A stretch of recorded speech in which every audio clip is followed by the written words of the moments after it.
yo'q, menga uni imkoni yo'q, buni imkoni yo'q. 24 soat boshingizda turmaydi-ku, sizni xafa qilayotgan insonlar boshingizga to'qmoq bilan urib. Siz o'sha vaqtingizni ularga sarflayapsiz, kuchingizni ularga sarflayapsiz, energiyangizni ularga sarflayapsiz, ularni zo'r bo'lishiga sarflayapsiz. Siz yoqtirmagan insonlarni.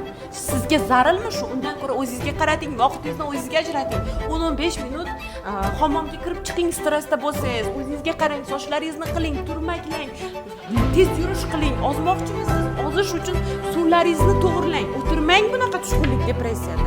Hech kim sizni qutqarmaydi. Hatto o'sha kutayotgan insoningiz sizni turtib kerak bo'lsa yiqitib o'tib ketadi. Sababi siz bu hayotga kutib o'tirish, qutqarilish uchun emas, siz bu hayotga juda katta nur, quyosh bo'lib keldingiz.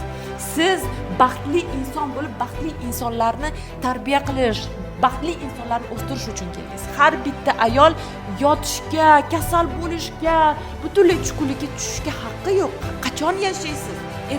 Bir sekundda 60 ga kirib qo'yasiz. Qachon siz sayohat qilasiz? Qachon siz o'zingizni arzdasiz? Mana shu savol.